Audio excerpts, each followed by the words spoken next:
Hello beautiful people, welcome to my channel with love Sudharavi. ఇప్పుడు నేను మీకు చూపించబోతున్న టెంపుల్ హోసూరులో ఉండే వెంకటేశ్వర స్వామి వారి దేవాలయం. టెంపుల్ చూడ్డానికి చిన్నగా ఉన్నా చాలా బ్యూటిఫుల్గా ఉంది. మీకు మనసుకి చాలా ప్రశాంతంగా అనిపిస్తుంది. ఆ టెంపుల్ చుట్టూ ఉన్న ఎన్విరాన్మెంట్ ప్లస్ ఆ టెంపుల్ లోపల ఉన్న ఇమేజెస్ చూస్తే నిజంగా చాలా పీస్గా అనిపిస్తుంది మైండ్. ఇక టెంపుల్లోకి ఎంటర్ అయ్యే ముందుగా ఇక్కడ పూలమాలలు, తులసి దళాలు, టెంకాయలు, అలా పూజ సామాగ్రి అన్నీ ఉంటాయి. మీకు కావాల్సినవన్నీ తీసుకొని ఇంకేముంది లోపలికి ఎంటర్ అయిపోవడమే. వీకెండ్స్లో ఎక్కడికైనా బయటకు వెళ్దామా అని మా హస్బెండ్ అడిగితే నేను వెంటనే అడిగేది ఏం టెంపుల్కి వెళ్దాము అని. ఇలా టెంపుల్స్ని విజిట్ చేయడం అంటే నాకు చాలా ఇష్టం. మీరు కూడా నా అలాగే ఉంటారా? అమ్మయ్య, ఇలా టెంపుల్ చుట్టూ చూస్తూ ఉంటే అక్కడ ప్రసాదం పెట్టేది కనపడింది. అప్పుడు నా మనసుకి కాస్త ప్రశాంతంగా అనిపించింది. అలా అని నేనేదో పెద్ద తిండిపోతుని అనుకోకండి, అది మా వాడి కోసం అనమాట. మా చిన్న కన్నయ్య గారికి టెంపుల్కి వెళ్తే అక్కడ ప్రసాదం లేకపోతే అదొక నాకు పెద్ద టార్చర్ అనమాట. నాకు ప్రసాదం పెట్టలేదు, ఇవ్వలేదు అని. ఇక అది ఆనందంతో లోపలికి అడుగు పెట్టగానే ఫస్ట్ వినాయకుడు మనకి దర్శనం ఇస్తాడు. బేసిక్గా వెంకటేశ్వర స్వామి టెంపుల్లో వెంకటేశ్వర స్వామి ఒక్కరే ఉంటారు, అటు పక్కన అమ్మవారిని పెడతారనమాట. కానీ ఈ టెంపుల్లో మాత్రం వెంకటేశ్వర స్వామి వారి పక్కనే శ్రీదేవి, భూదేవి మనకి దర్శనం ఇస్తారు.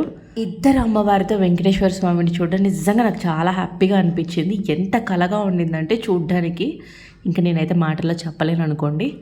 ఇంకా అటు తర్వాత కృష్ణుడు మనకి దర్శనం ఇస్తాడు. కృష్ణుడు పక్కన ఉన్నది నేను రాధా అనే అనుకుంటున్నాను, రాధాకృష్ణులనే అనుకుంటున్నాను. టెంపుల్ అంతా ఏ మూల చూసినా మీకు ఫుల్ కలర్ఫుల్తో నిండిపోయి ఉంటుంది. మా కన్నయ్యగాడు మాత్రం టెంపుల్లోకి అడుగు పెట్టగానే వాడికి మెంటల్ వచ్చేసింది. ఇంకా ఫుల్ టార్చర్ చేయడం స్టార్ట్ చేసినాడు. వాళ్ళ డాడీని కంటిన్యూస్గా ఎత్తుకో అని పట్టాడు. నా దగ్గరికి రారా, నేను ఎత్తుకుంటానన్నా కూడా ఈవెన్ వాడు అసలు మాట ఏం లేదు. అయినా వాళ్ళు మాట వింటే పిల్లలు ఎందుకు అవుతారు? వాళ్ళు టార్చర్ చేస్తూనే ఉంటారు, మనం భరిస్తూనే ఉండాలి, తప్పదు కదా. పిల్లలకి ఏదో ఒక గుడ్ హ్యాబిట్స్ నేర్పించాలి కదా. అలా నేను ఏ దేవుడిని చూసినా నమస్కారం చేసుకోవాలి, 2 చేతులు ఇలా జోడించి ఇలా నమస్కారం పెట్టుకోవాలనేది మాత్రం నేర్పించా. ఎక్కడ దేవుడు కనపడ్డ కానీ అక్కడ నమస్కారం చేసేసుకుంటాడు. ఇంక ఇలా వాల్స్ మీద చూసారంటే కృష్ణుడివి పెయింటింగ్స్ చేశారు. నిజంగా చాలా బాగున్నాడు బుజ్జి కృష్ణుడు. ఇక్కడ రాధాకృష్ణుడు బాగుంది కదా, పైన లైట్స్ ఉన్నాయి చూడు. అవునే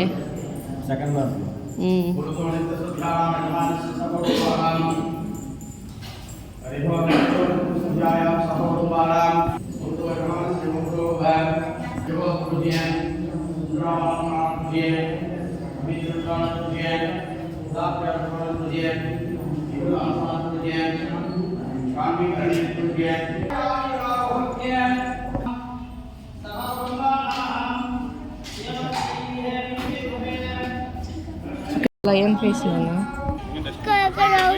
అక్కడ lion face lion face lion అంటే తెలీదా? లయన్ తెలుసు కదా నీకు. బాగా అక్కడ చూడనా ఇంకా ఎన్ని వేశారు కదా డిజైన్ ముగ్గులన్నీ.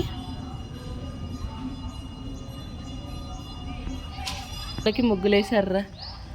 అదే కృష్ణుడిని చూడు, తులసి ఆకుతో పోల్చినారు చూడు.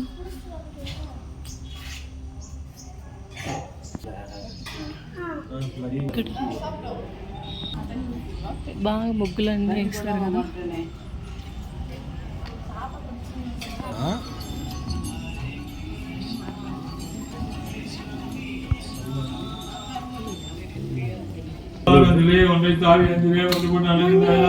అక్కడ కృష్ణుడి దగ్గర పెట్టాడు. ఇలా బయటకు వస్తే రైట్ సైడ్కి హనుమాన్ది చిన్న టెంపుల్ ఉందన్నమాట.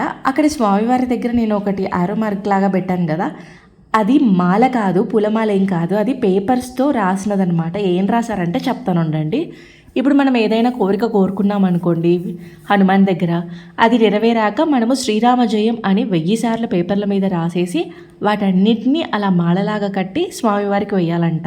ఇక్కడ స్వామివారు అంటే హనుమాన్కి వేయాలన్నమాట ఆ మాలని తీసుకొచ్చి.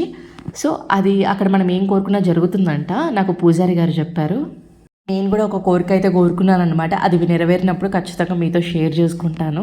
ఇక కంప్లీట్గా టెంపుల్ బయటికి వచ్చేసామంటే ఇలా నాగదేవతలందరినీ ప్రతిష్ఠించారు. నిజంగా తిరగడానికి చూడడానికి చాలా బాగున్నారు విగ్రహాలన్నిటినీ. ఇక్కడ ఈ నాగుల టెంపుల్ ఉంది కదా, దీని పక్కనే శివుడి టెంపుల్ ఉందన్నమాట. కాకపోతే అది క్లోజ్ చేసి ఉండా మాకు వెళ్ళడానికి కుదరలేదు. మరి ఆ టెంపుల్ని ఏ టైమింగ్స్లో ఓపెన్ చేస్తారో నాకు ఐడియా లేదు. ఈ టెంపుల్ అయిపోయాక మేము ఇంకో టెంపుల్కి కూడా వెళ్ళామన్నమాట. అది నెక్స్ట్ వీడియోలో చెప్తాను. అంతవరకు నా ఛానల్ని ఇంకా ఎవరైనా సబ్స్క్రైబ్ చేసుకోకుండా చూస్తూ ఉంటే ప్లీజ్ సబ్స్క్రైబ్.